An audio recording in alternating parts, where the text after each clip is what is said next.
ایک صحابی ہیں حضرت شیبہ بن عثمان رضی اللہ تعالی عنہ، وہ کہتے ہیں میرے والد کو اور میرے چچا کو مسلمانوں نے احد میں قتل کر دیا تھا۔ میرے دل میں بڑا غصہ تھا، بڑا جلال تھا کہ کبھی مجھے موقع ملے تو میں بدلہ لوں گا۔ کہتے فتح مکہ کے بعد نبی پاک علیہ السلام حوازن کی جنگ کے لیے نکلے، مجھے پتہ چلا حضور جا رہے ہیں، تو میرے اندر شعلے بھڑک رہے تھے انتقام کے۔ روز میں منصوبہ بندی کرتا، پلاننگ کرتا کہ کسی طریقے سے میں ان تک پہنچوں گا اور بدلہ لوں گا۔ کہتے نبی کریم علیہ السلام نہ حوازن کے لیے پہنچ چکے تھے، فرماتے میں بھی جنگ میں جا کے شریک ہو گیا، اور میں نے طریقہ اس طرح کا اختیار کیا کہ کسی طریقے میں حضور تک پہنچ جاؤں۔ سمجھ آ رہی ہے میری بات کی؟ نبی کریم علیہ السلام تک کسی طریقے پہنچ جاؤں۔ فرماتے ہیں لڑتے لڑتے، لڑائی کے دو طریقے ہوتے تھے، کبھی تو ایسے ہوتا تھا کہ ایک ایک دو آدمی مل کے آپس میں لڑتے تھے، پھر گمسان کا رن پڑتا تھا، گھمبیر ہو جاتی تھی جنگ، سمجھ نہیں آتی تھی تیر کہاں سے آیا، نیزہ کہاں سے آیا۔ فرماتے جب گمسان کا رن پڑا نا، مجھے موقع مل گیا، میں حضور کے قریب پہنچ گیا۔ حضرت شیبہ بن عثمان رضی اللہ تعالیٰ عنہ کہتے جب میں پہنچ گیا تو میں نے نا دیکھا کہ اب حضور کے قریب لوگ نہیں ہیں۔ فرماتے میں نے نا فوراً تلوار اٹھائی، تلوار اٹھا کے میں حضور کو معاذ اللہ شہید کرنے ہی لگا تھا کہ ایک نور چمکا حضور کے سامنے۔ پڑھیے درود صلی اللہ علیہ وسلم۔ کہتے ہیں ایک نور چمکا، اتنی تیزی تھی اس نور میں کہ میری آنکھیں بند ہو گئی، میرے ہاتھ سے تلوار گر گئی، آنکھیں چندھا گئی میری۔ فرماتے ہیں تلوار میرے ہاتھ سے چھوٹ گئی۔ اب جب وہ روشنی مدھم ہوئی نا تو میں نے دیکھا نبی پاک سامنے کھڑے مسکرا رہے ہیں۔ میں نے کر دی، آپ نے سن لی، ذرا دیکھو تو صحیح، جو تلوار لہرائے اسے دیکھ کے بھی کبھی کو مسکرایا ہے؟ جس نے تلوار ہی لہرا دی، جو شہید کرنے ہی لگا تھا، پہنچ گیا تھا۔ لیکن یہ اخلاق میرے رسول پاک کا صلی اللہ علیہ۔ فرماتے کہ ایک بدو نا حضور کی بارگاہ میں کچھ لینے آ گیا، خیرات لینے آیا، رات کا وقت تھا، تو حضور صلی اللہ علیہ وسلم نے کچھ عطا کیا۔ جب حضور نے کچھ دیا نا تو اس نے بڑی سخت بات کی، بڑی سخت بات کی۔ حضور نے کچھ دیا تو کہنے لگا کہ یا رسول اللہ صلی اللہ علیہ وسلم، میں نے تو بڑی تعریف سنی تھی، معاذ اللہ ثم معاذ اللہ نقل کفر نہ باشد۔ کہنے لگا میں نے تو بڑی تعریف سنی تھی، آپ نے تو کچھ بھی نہیں دیا۔ حالانکہ حضور تو جس کو ایک قطرہ عطا کرے اس کی تو نسلوں کی بھوک بھی ختم ہو جاتی ہے، لیکن دیہاتی تھا نا، ان پڑھ ہے، ابھی بدو ہے، آداب نہیں جان۔ میں نے تو بڑی تعریف سنی تھی، تو یہ آپ کیا دے رہے، یہ آپ نے کیا کیا؟ حضرت عمر فاروق رضی اللہ تعالیٰ عنہ موجود تھے، تو جناب عمر نے تلوار پر ہاتھ رکھا، اس بے ادب کو قتل کریں۔ حضور نے فرمایا عمر ٹھہر جا، جلدی نہ کر۔ حضرت عمر فاروق رضی اللہ تعالیٰ عنہ کہتے حکم پا کے میں ٹھہر گیا، تو حضور نے اس بدو کا دامن پکڑا، حضور گھر لے گئے۔ گھر لے جا کے حضور نے اسے کچھ اور دیا۔ فرمایا اب کیا خیال ہے؟ کہنے لگا تھوڑا اور مل جائے تو اچھا ہے۔ حضور نے تھوڑا اور دیا، پھر اور دیا، پھر اور دیا۔ اب تنگی یہ داماں پہ نہ جا، اور بھی کچھ مانگ۔ جب حضور نے بڑا نوازا نا، کہنے لگا یا رسول اللہ بس کریں، اب تو مجھ سے اٹھایا بھی نہیں جائے گا، اب نہیں اٹھایا گا۔ اور ایک روایت یوں بھی ہے کہ وہ مسلمان بھی نہیں تھا۔ حضور اٹھایا نہیں جائے گا، بس کرے۔ حضور نے فرمایا اب تیرا میرے بارے میں کیا خیال ہے؟ تو عرض کرنے لگا یا رسول اللہ میں نے تیز آندھی، اتنی طوفان اتنا تیز چلتا نہیں دیکھا جتنی آپ کی سخاوت تیز چلتے ہوئے دیکھی ہے۔ حضور نے فرمایا مسجد میں تم نے میرے صحابہ کے سامنے جو کہا نا، اس سے ان کے دل ٹوٹ گئے۔ یہ لفظ اگر تم مسجد میں جا کے بیان کرو گے نا تو ان کے دل جڑ جائیں گے۔ اب اس فکرے کو سمجھیے گا، جب اس نے کہا کہ حضور نے کم دیا تو دل ٹوٹے، دل ٹوٹے، یعنی محبوب امت کو یہ درس دے رہے ہیں کہ جب تم نے کہا نا نہیں دیتے تو امت کا دل ٹوٹتا ہے، اور جب تم کہتے ہو نا حضور بڑا دیتے ہیں تو دلوں میں خوشی داخل ہوتی۔ کون دیتا ہے دینے کو منہ چاہیے، دینے والا ہے سچا ہمارا۔ نبی کریم صلی اللہ تعالی علیہ وسلم اسے مسجد میں لائے۔ خاص غور فرمائیے، مسجد میں لا کر کے حضور علیہ السلام نے فرمایا وہی بات کرو، اب کہو کیا کہتے ہو۔ انہوں نے صحابہ کے مجمع میں کہا کہ لوگوں، میں نے آندھی اور طوفان کو اتنا تیز چلتے نہیں دیکھا جتنا حضور کی سخاوت کو تیز چلتے دیکھا۔ صحابہ خوش ہو گئے۔ اب یہاں حضور نے ایک مثال بیان کی جو بڑی ہی میٹھی ہے اور میرے اور آپ کے لیے بڑی تسلی کا باعث ہے۔ محبوب علیہ السلام فرمانے لگے، عمر اگر تم اسے اسی عقیدے پہ قتل کر دیتے جو اس نے پہلے بات کی تھی تو یہ دوزخ لے جاتا، اور جو اب جملے بول رہا ہے اگر اس بات پر دنیا سے جائے گا تو اللہ اسے جنت عطا کرے گا۔ حضور نے ایک مثال دی۔ محبوب فرمانے لگے، میری اور تمہاری مثال اس آدمی کی طرح ہے جس کی اونٹنی بھاگ گئی تھی، اس کی ناک سے نکیل نکل گئی تھی، بہت سارے لوگ اس کو پکڑنے کے لیے دوڑے، کوئی اسے نیزہ مارتا تھا، کوئی ڈنڈا مارتا تھا، کوئی چھڑی مارتا تھا۔ اونٹنی وہ جیسے جیسے لوگ پکڑنے کے لیے بھاگتے تھے وہ بدکتی تھی، آگے جاتی تھی، حتیٰ کہ وہ لہو لہان ہو گئی، تھک گئی، پریشان ہو گئی۔ محبوب فرمانے لگے پھر اچانک اس کا اپنا مالک آ گیا، اس اونٹنی کا اپنا مالک آیا اور لوگوں سے کہنے لگا پیچھے ہٹو، یہ تم نے میری اونٹنی کا کیا حال کیا۔ اس نے تھوڑا سا چارہ زمین سے اٹھایا اور جیسے ہی اونٹنی کو دکھایا وہ دوڑتی ہوئی آئی، دوڑتی ہوئی مالک کے پاس آئی۔ اس شخص نے اس کی پشت پر ہاتھ پھیرا بغیر کسی کی مدد کے۔ خاص غور کریں بات پر، خاص توجہ کر کے، بغیر کسی کی مدد کے اونٹنی کی ناک میں نکیل ڈالی اور پھر لوگوں سے کہنے لگا تم نے بڑا ظلم کیا، میری اونٹنی کو تنگ کیا، اونٹنی میری ہے تو سنبھالنے کا طریقہ بھی مجھے ہی آتا ہے۔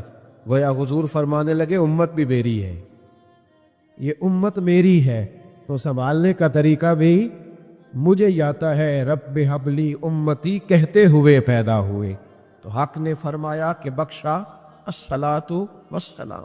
یہ طریقہ سیکھیں امت کو سنبھالنے کا، یہ حضور نے ہمیں طریقہ دیا، امت کو سنبھالنے کا طریقہ سیکھیں۔ کیا بہت گرجدار آواز کے ساتھ لوگوں کو سنبھالا جائے گا؟ کیا کسی شخص کو متکبر کہہ کے پھر اسے چھوڑ دیا جائے گا کہ وہ تکبر میں بڑھ جائے؟ کسی شخص کو دنیا دار کہہ کے اسے چھوڑ دیا جائے گا کہ جو مرضی کرتا رہے؟ کسی شخص کو بہت زیادہ گناہوں میں الجھا ہوا دیکھ کر چھوڑ دیا جائے گا؟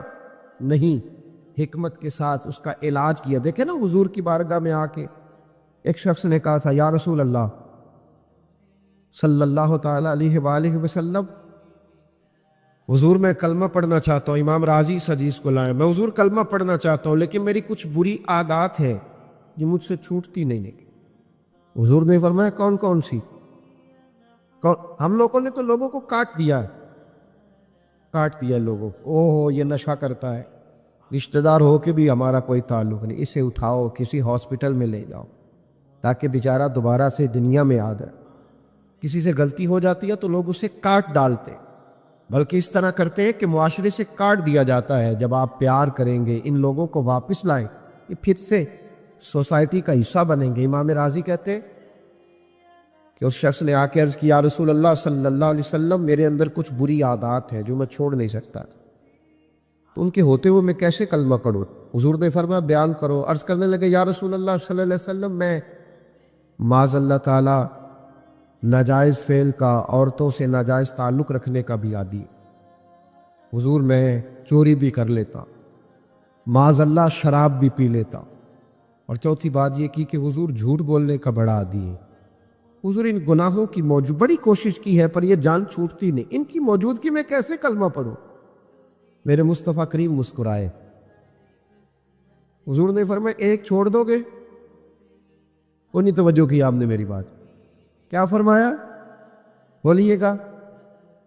ویسے میرا مشورہ ہے جو زیادہ گناہوں میں گھرے ہوئے ہیں ایک چھوڑ کے دیکھیں، ایک بیماری کا علاج ہو جائے تو دوسری کا بھی ہو ہی جاتا ہے۔ ہم سب بیماریوں کے ساتھ جینا چاہتے، ایک چھوڑ کے تو دیکھنا بھائی، ایک ایک کر کے چھوٹ جایا کرتی، ایک چھوڑ دے۔ اس نے کہا حضور حکم کرے، میں سردار ہوں قبیلے کا اور میں تم نے جھوٹ نہیں بولنا آج کے بعد، یہ پہلے چھوڑ دے، میں تمہیں کلمہ پڑھاتا ہوں۔ کہا حضور وعدہ ہو گیا جھوٹ نہیں بولوں گا۔ وہ کہتے ہیں جھوٹ چھوڑنے کے وعدے پر میں نے محبوب علیہ السلام نے مجھے دوا دے دی، میں نے کلمہ پڑھا۔ معاذ اللہ تعالیٰ پہلے دن جب میں گیا تو مجھے ایک چیز گری پڑی نظر آئی، چوری بھی نہ کرنی پڑی لیکن کسی کی تھی۔ جب میں ہاتھ ڈالنے لگا میرے دل میں خیال آیا اگر کسی نے پوچھ لیا کہ بھائی میری وہ چیز تو نہیں دیکھی، تو جھوٹ تو میں بول نہیں سکتا، تو سچ بولوں گا تو چور بنا دیں گے لوگ۔ کہتے ہیں پہلے دن ہی وہ چوری والا معاملہ تو گیا ہاتھ سے۔ اب میں ذرا آگے بڑھا تو گھر پہنچتے ہی شراب کی بوتل ہاتھ میں آئی۔ فرماتے ہیں دل میں خیال آیا کہ شراب پی کے باہر نکلوں گا، کسی صحابی نے جن کا اب میں پیر بھائی ہو گیا ہوں اگر مجھ سے شراب کی بدبو سونگھ کے پوچھا کہ تم نے شراب پی، شراب پی ہے تو جھوٹ تو بول نہیں سکتا، تو سچ بولوں گا تو کیا سوچیں گے کہ حضور کا غلام ہو کے یہ کام کرتا ہے۔ فرماتے ہیں رات ہوئی تو ایک خاتون کے پاس گیا، معاذ اللہ ثم معاذ اللہ منہ کالا کرنے کو۔ بھائیو سننا، کہتے ہیں جب میں اس کے قریب پہنچا ہم کلام ہوا تو وہ کہنے لگی سنا ہے تو نے کلمہ پڑھ لیا ہے، سنا ہے تو مسلم بھائی تجھ سے لوگ پوچھتے تو ہے نا کہ بتا تو کس کا شاگرد ہے، لوگ کہتے تو ہے نا کہ تو فلاں کا مرید بھی بنتا ہے اور یہ تیرا رویہ ہے، تو اتنے بڑے باپ کا بیٹا ہے اور یہ تیرا انداز ہے، لوگ پوچھتے تو ہے نا کہ اتنے شانوں والے نبی کا کلمہ پڑھتے ہو اور یہ طرز زندگی اپنایا ہوا ہے، دنیا کے سب سے بہترین مذہب کے ماننے والے ہو اور یہ انداز فکر ہے۔ رسول رحمت صلی اللہ علیہ وسلم کے وہ غلام فرماتے کہ اس نے پوچھا کلمہ پڑھ دیا، میں نے سنا۔ فرماتے دل میں خیال آیا کہ جھوٹ بول نہیں سکتا اور سچ بولوں گا تو کیا حال ہوگا۔ فرماتے وہاں سے بھی واپس آ گیا، ایک ہی دن گزرا تھا، ایک ہی گناہ حضور نے چھڑوایا تھا اور میرے سارے چھوٹ گئے۔ فرماتے اگلے دن میں مسجد نبوی میں حاضر ہوا تو سب لوگ باتیں پوچھ رہے تھے، میں دور بیٹھ کے محبوب کے بس چہرے کی زیارت کرتا جا رہا تھا، میں بس چہرہ ہی دیکھتا جا رہا تھا، میں دیکھتا ہی جا رہا تھا، میں دیکھتا ہی جا رہا تھا اور میرا دل نہیں بھر رہا تھا۔ حضرت صدیق اکبر کہنے لگے کیا دیکھ رہے ہو؟ تو میں نے کہا اس حکمتوں والے رسول کو دیکھ رہا ہوں۔ عروہ بن مسعود سختی کفر کی طرف سے سفیر بن کے آئے تھے حدیبیہ میں۔ جب کوئی بندہ کسی کا سفیر بن کے آتا ہے تو وہ اس کی پوری ترجمانی بھی کرتا ہے، پورے نمائندے بن کے آئے تھے۔ یہاں کچھ وقت انہوں نے حضور کے صحابہ کے ساتھ گزارا اور واپس گئے تو جا کے کہنے لگے لوگوں میں سفیر آدمی ہوں، میں نے کافی ساری دنیا دیکھی ہے۔ سفیر جو ہوتے ہیں نا مختلف ممالک میں تعینات، وہ مختلف تہذیبوں کو دیکھتے ہیں، مختلف حکومتوں کو دیکھتے ہیں، مختلف نظریات کا مطالعہ کرتے ہیں۔ کہنے لگے میں مختلف قسم کے لوگوں کو دیکھ کے آیا ہوں، کیسر و کسریٰ کے بڑے بڑے دربار میں نے دیکھے، اور عرب کے اندر کچھ ایسے لوگ بھی تھے اس دنیا میں کہ جو اپنے آپ کو سجدہ کرواتے تھے، معاذ اللہ۔ کہا میں نے بڑے بڑے دربار دیکھے ہیں لیکن میں عجیب رنگ دیکھ کے آیا ہوں رسول پاک کے غلاموں کا حضور کے ساتھ، یعنی حضور سجدہ کرنے سے منع کرتے ہیں، لباس سادہ پہنتے ہیں، کوئی بڑا تخت نہیں لگاتے، کوئی بڑا نبی پاک محل نہیں بناتے، حضور زمین پر تشریف فرما ہے وہیں وضو کرتے ہیں، اور کسی کو حضور رغبت بھی نہیں دیتے یہ کام کرنے کی۔ لیکن باوجود اس کے جو وہاں کیفیت عروہ بن مسعود نے دیکھی وہ صحیح بخاری میں موجود ہے۔ کہنے لگے میں عجیب نظارہ دیکھ کے آیا ہوں کہ حضور بلغم شریف اپنے ناک سے نکالتے ہیں۔ بلغم ماں بڑا پیار کرتی ہے نا بچے سے، تو اس کی ناک سے یا گلے سے کبھی بلغم نکل آئے تو اماں نا ایسے ایسے ادھر منہ کر کے پھینکتی ہے، ایسے کر کے پھینکتی ہے، کبھی نکالنے بھی پڑ جائے۔ صحیح کہہ رہا ہوں میں؟ لیکن یہ دیکھیں، اور یہ ان لوگوں کی بات ہے جو عام لوگ نہیں، یہ عروہ جمیع صحابہ کی بات کر رہے ہیں، اور یہ بندے کون ہیں؟ حضرت ابو بکر صدیق جیسے سمجھدار لوگ، حضرت عمر جیسے لاکھوں مربع میل کی حکومتیں چلانے والے لوگ، حضرت عثمان غنی کی طرح کے لوگ جو جس کاروبار میں بھی ہاتھ ڈالتے ہیں چار چاند لگا دیتے، حضرت مولا علی شیر خدا جیسے علم و حکمت اور دانائی والے لوگ، یہ کیا کرتے ہیں؟ عروہ کہنے لگے کہ نبی پاک کے ناک مبارک سے بلغم نکلتی ہے تو اپنے چہروں پہ مل لیتے ہیں یار، اور یہ صحیح بخاری میں موجود ہے، وہ اپنے جسموں پہ ملتے ہیں۔ اور کہنے لگے جب وہ وضو کرتے ہیں نا حضور، تو وہ جو وضو کا بچا ہوا پانی ہے اس کے لیے ان کے جذبات اس طرح کے ہیں کہ لگتا ہے وہ لڑ پڑیں گے آپس میں، وہ لڑیں گے کہ یہ قطرہ مجھے چاہیے، یہ حضور کے مقدس جسم سے لگا ہوا ہے۔ اور میرے امام کو تو پھر بات کہنی آتی ہے نا، اعلیٰ حضرت فرماتے ہیں جو حضور کے قدموں سے لگ کے دھون بن جائے نا وہ تو آب حیات ہوتا ہے، وہ پی لینے والے تو مرتے ہی نہیں وہ لوگ تو باطنی طور پر ہمیشہ زندہ رہتے ہیں۔ کہتے ہیں جس کے قدموں کا دھون ہے آب حیات ہے وہ جانے مسیحا ہمارا نبی، اور جس کی 2 بوند ہیں کوثر و سلسبیل ہے وہ رحمت کا دریا ہمارا نبی۔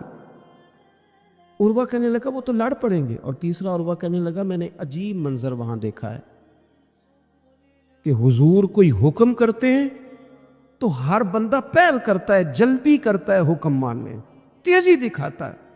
اور تیسرا میں نے یہ دیکھا ہے جب حضور گفتگو کرتے ہیں تو ان پر اس طرح کا رعب طاری ہوتا ہے کہ وہ تو نظر بھر کے حضور کا چہرہ بھی نہیں دیکھتے۔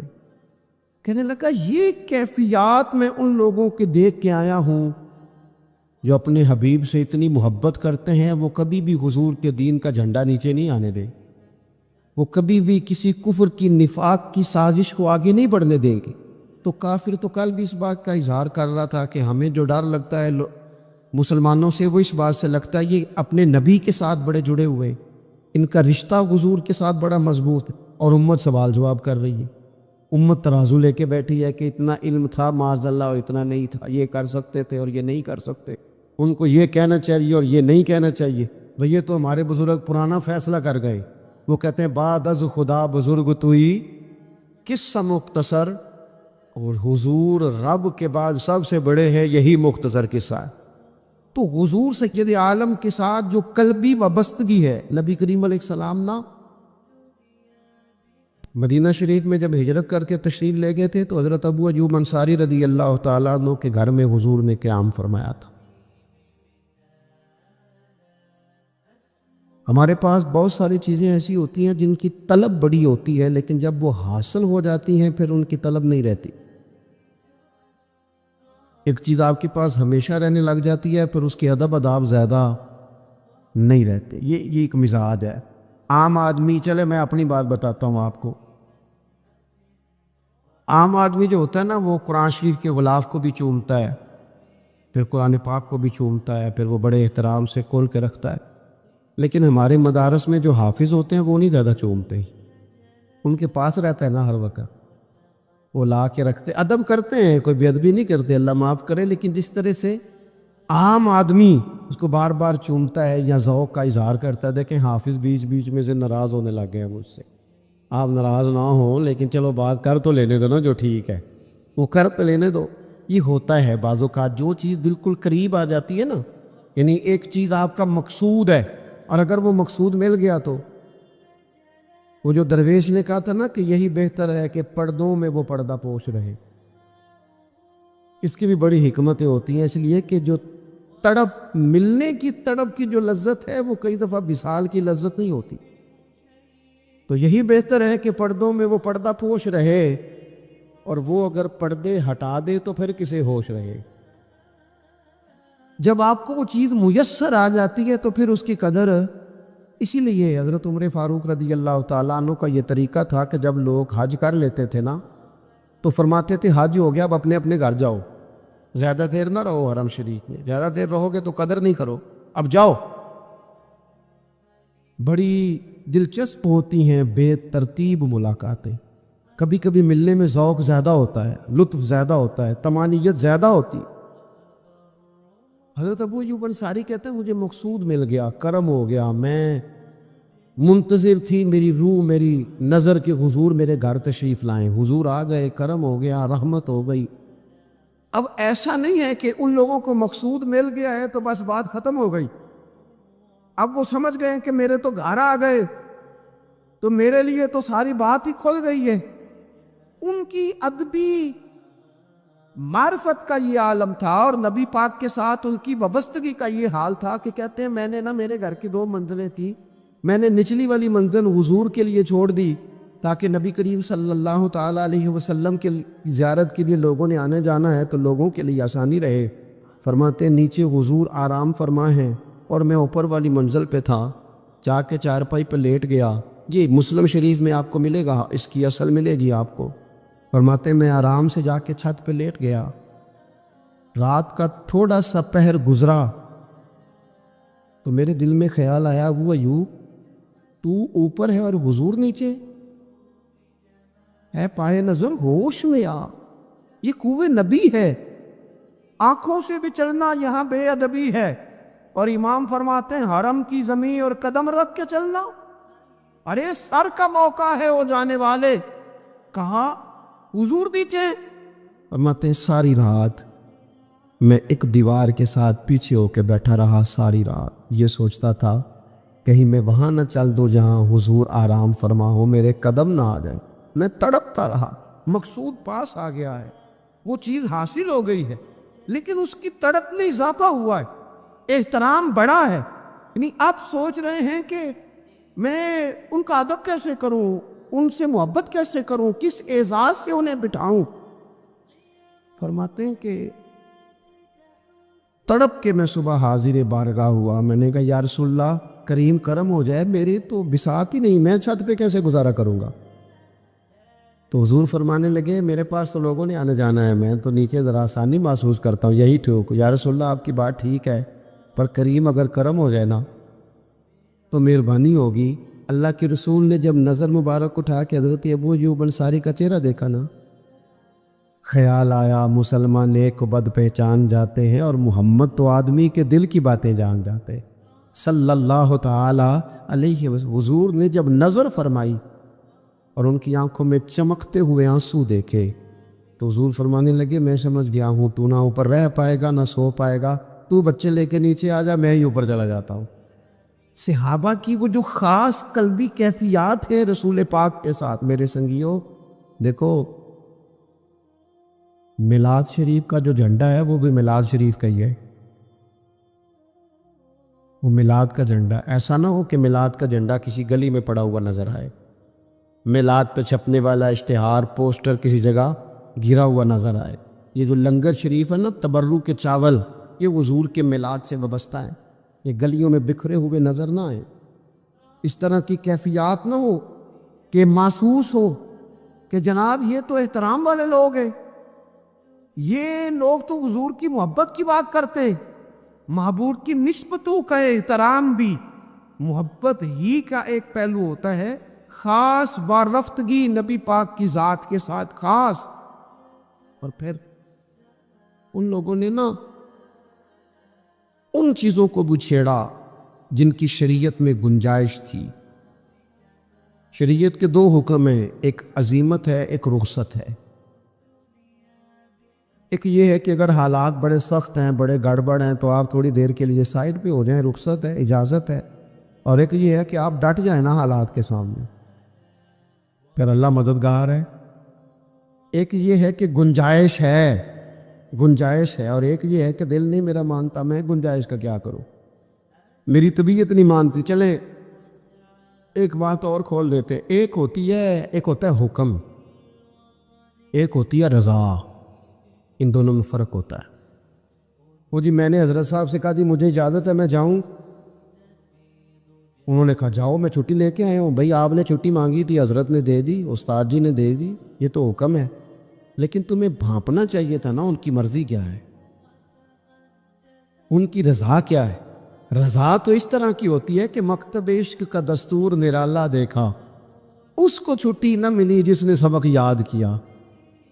میرا ایک دیہاتی ماحول سے تعلق ہے، ہمارے سرکاری اسکولوں میں نا ایک مانیٹر بنا دیتے تھے، جو بچہ لائق ہوتا تھا نا وہ مانیٹر بن جاتا تھا، حالانکہ لائق ہوتا تھا، سیانہ ہوتا تھا، لیکن مانیٹر بن کے نا اس کی ذمہ داری بڑھ جاتی تھی، پھر اس کو کنجیاں مل جاتی تھی، اسی نے سب سے پہلے آنا ہے، اس نے سب سے بعد میں جانا ہے، ہر چیز اس کے سپرد۔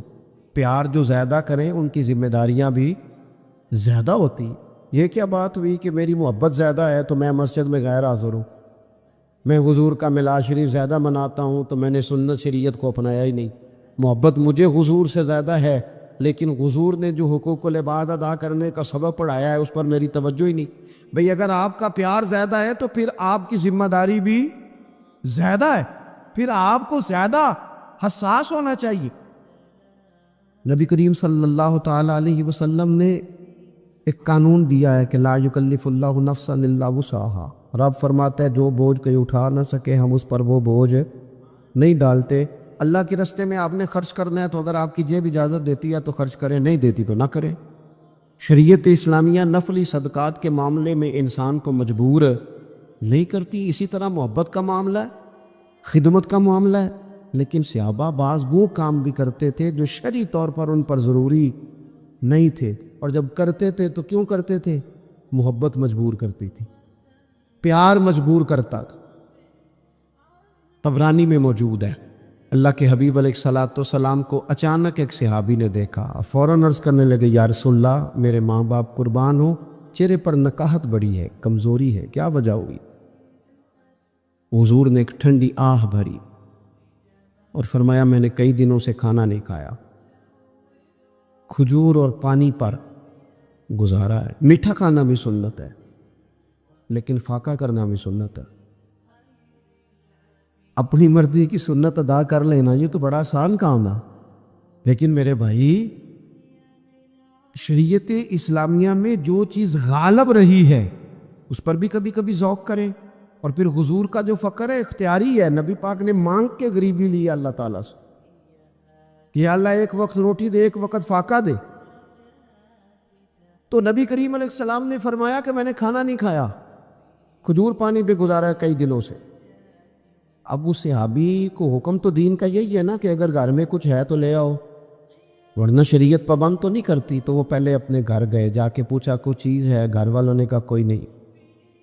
پھر وہ پڑوسیوں کے گھر میں گئے، کوئی کھانے کی چیز ہے؟ کوئی نہیں. رشتہ داروں سے محلے داروں سے پوچھا، کوئی نہیں. چپ کر کے نہیں بیٹھے، ایک یہودی کے باغ میں گئے، کہنے لگے یار کوئی مزدوری مل جائے گی؟ وہ سجنا یار منون دی خاطر اساں کی پیس بٹائے، کوئی مزدوری ملے گی؟ اس نے کہا گرمی بڑی سخت ہے، پانی کنویں کا نیچے چلا گیا، ایک ڈول پانی کا اگر نکال سکتے ہو تو ایک کھجور دوں گا. فرمانے لگے منظور ہے. کہتے میں نے اپنے کندھے سے چادر اتار کے بچھا لی، ایک ڈول پانی کا نکالتا، ایک کھجور ملتی، وہ میں اس کپڑے میں ڈالتا جاتا، چادر میں ڈالتا جاتا. جب ذرا میری چادر بھر گئی کھجوروں سے، میں نے اسے سمیٹا، لے جا کے حضور کی بارگاہ میں پیش کیا. محبوب وہیں بیٹھے تھے. کہتے حضور نے میرا پسینے سے شرابور وجود دیکھا اور میرے چھالوں سے بھرے ہوئے ہاتھ دیکھے اور میری تھکے تھکے وجود کو دیکھا تو کریم نے ایک کھجور اٹھائی اور اٹھا کے منہ میں رکھی. حضور فرمانے لگے کس نے تجھے مجبور کیا یہ کام کرنے پہ؟ اس کی مجبوری تو کوئی نہیں نا، کس نے تجھے مجبور کیا؟ تو کہتے ہیں دو آنسو میرے بھی چھلک پڑے. میں نے عرض کی حضور ہمیں کوئی مجبور کر سکتا ہے؟ ہمیں آپ کی محبت نہیں مجبور کیا. حضور یہ محبت ہے جس نے مجبور کیا. یا رسول اللہ کائنات کی ہر چیز سے بڑھ کر آپ سے پیار ہے. یہ غریب آدمی، سادے لوگ ہیں، یہ بہت مہنگے تحائف لانے کی ظاہری پوزیشن میں نہیں ہیں، لیکن دیکھو نا اظہار محبت کے معاملے میں کتنا بڑا دل رکھتے ہیں. یا رسول اللہ صلی اللہ تعالیٰ علیہ وسلم آقا محبت نے مجبور کیا. وہاں انعام نہیں ملا، ظاہری طور پر جو انعام ہوتے ہیں وہ نہیں، اس کا نہیں حضور نے اعلان کیا.